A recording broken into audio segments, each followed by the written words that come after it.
Sir, I would like to point out to the Union Minister through you that the operation done was not an evacuation, it is a transportation.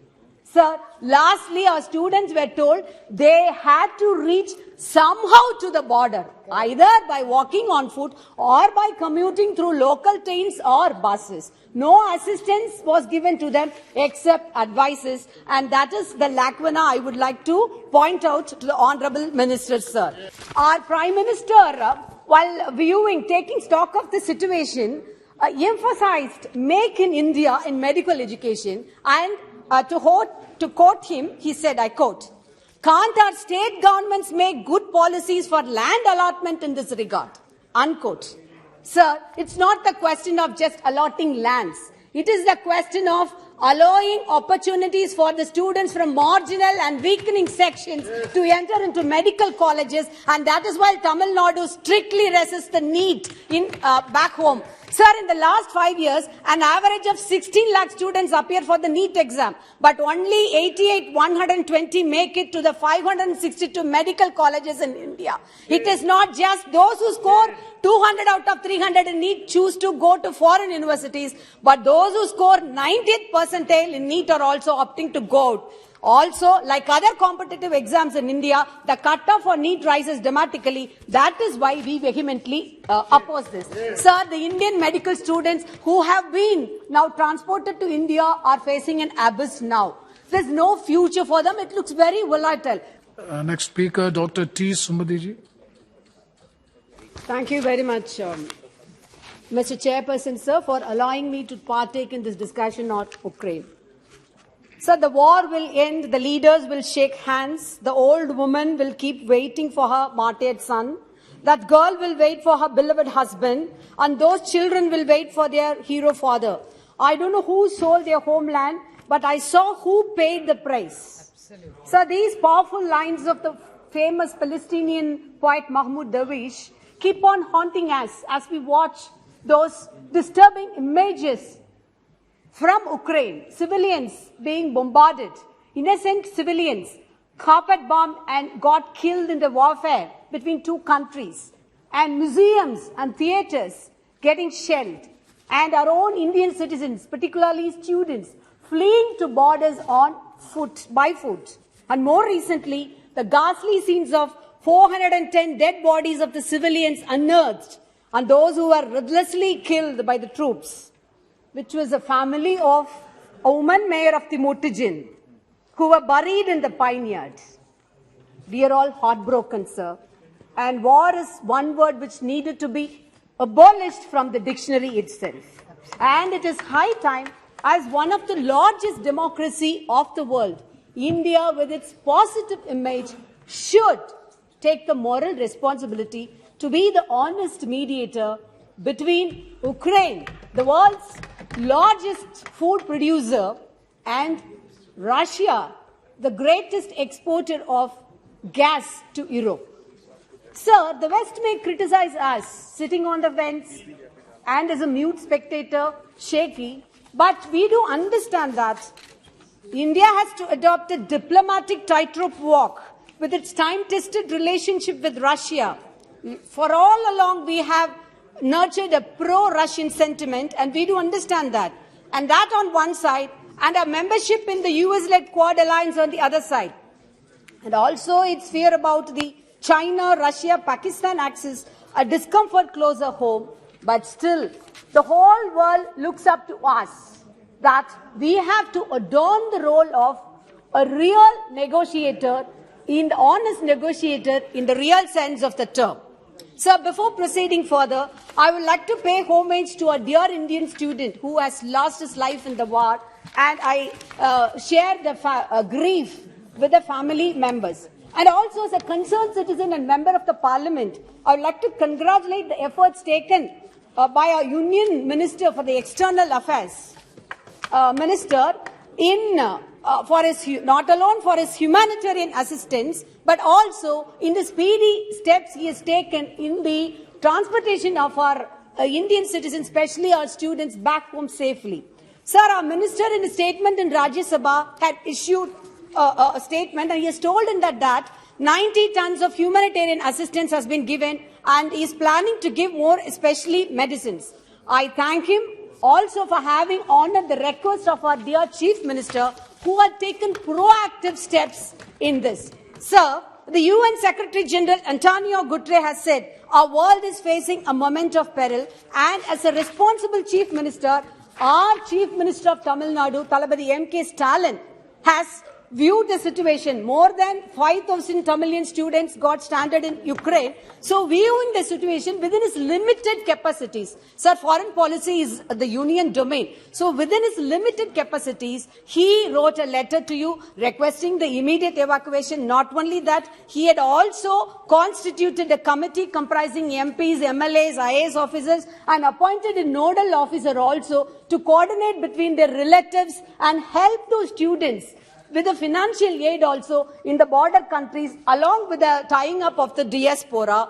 And apart from this, the state government had also opened the 24/7 help desks in the Podihai Illam in New Delhi. So it is the responsibility of the Indian government as well also to take proactive steps. While we appreciate the Operation Ganga, as Mr. Manish Tiwari had pointed out, much of self-boosting propaganda had been done online with that, but we appreciate the efforts, but there are a few lacunas in it. Sir, I would like to point out to the Union Minister through you that the operation done was not an evacuation, it is a transportation. Sir, lastly, our students were told they had to reach somehow to the border, either by walking on foot or by commuting through local trains or buses. No assistance was given to them except advices, and that is the lacuna I would like to point out to the Honourable Minister, sir. Also, our Prime Minister, while taking stock of the situation, emphasized Make in India in medical education, and to quote him, he said, I quote, "Can't our state governments make good policies for land allotment in this regard?" Unquote. Sir, it's not the question of just allotting lands. It is the question of allowing opportunities for the students from marginal and weakening sections to enter into medical colleges, and that is why Tamil Nadu strictly resists the NEET in back home. Sir, in the last 5 years, an average of 16 lakh students appear for the NEET exam, but only 120 make it to the 562 medical colleges in India. It is not just those who score 200 out of 300 in NEET choose to go to foreign universities, but those who score 90th percentile in NEET are also opting to go out. Also, like other competitive exams in India, the cutoff for NEET rises dramatically. That is why we vehemently oppose this. Sir, the Indian medical students who have been now transported to India are facing an abyss now. There's no future for them. It looks very volatile because the NMC regulation says medical graduates from a foreign university will have to complete their education from a single institution. Now, that's a problem that they have to face. Government need to take redressal measures for that. And also, the union government should take remedial steps regarding the foreign medical graduate examination. FMGE, it can be advanced and final year students can be appointed on duty. Sir, while this is a local scenario, sir, 2 more minutes. Local scenario, I'm the only speaker, please, sir. This is the local scenario. The issue is much more larger. Sir, the Asian Aid says the Russian forces finding increasing Ukrainian resistance are following their Syrian playbook of attacking hospitals, schools and civilians, including women and children in a war of attrition. Sir, while we understand that our External Affairs Minister has repeatedly reiterated that India respects the international order and the sovereign territory as well as the integrity of the borders, we have to also take up the moral responsibility of who is the oppressor and who is on the other side of the war. So though it's a tight corner because of a dependence on Russia's oil and gas, also the long-tested relationship as had been pointed out by honorable members here, we can't just be sitting on this fence as a mute spectator, just having the moment of Hamlet, Shakespeare's Hamlet, to be or not to be. That's the situation. Sir, our BJP as well as our government always profess about Vasudhaiva Kudumbakam. If the whole world is a family, when Ukraine is part of one of the world's family, is it not a moral responsibility to go and give a helping hand to Ukraine? Yes. Also, our Prime Minister has many times reiterated that India is Vishwa Guru, the world's teacher. And I would like to quote Professor Pullappari Balakrishnan's statement here. He says, a teacher is granted respect for speaking truth to power.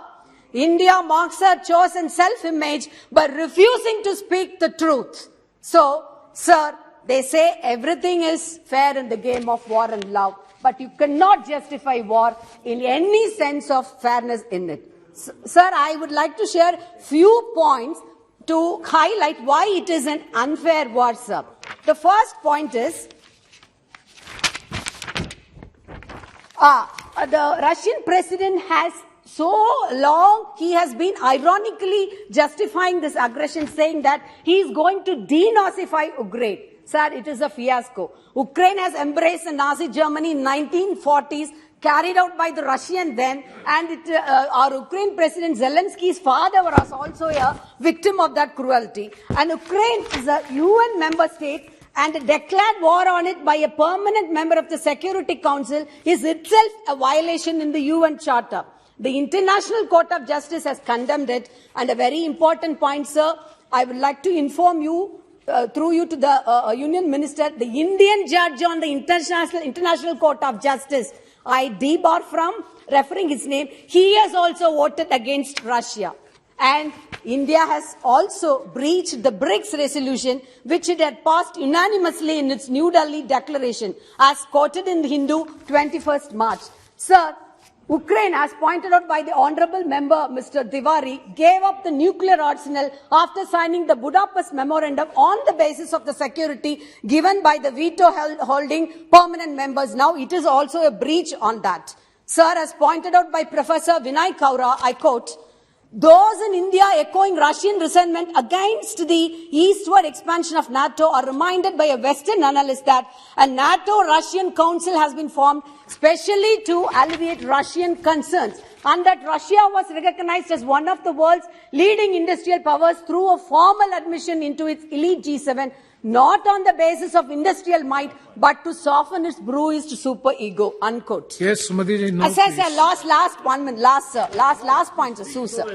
I would sum up with the following observation of G.N. Devi, I quote, today, India stands in a splendid international isolation because it has not only come a long way from Nehru's non-alignment policy, but also forgotten that Nehru's non-alignment in external affairs was organically linked to his idea of a non-partisan secularism in home affairs. And therefore, rarely did either of them sound hollow in his case, unquote. Sir, also India has not officially discarded the Panchashil principles, not yet, though it has moved from its non-aligned posture during the Cold War to its multi-alignment in the 21st century of that. Yes. Sir, I also just like to conclude again by Devi by quoting a passage by the writers in an open letter which was released by the PEN International.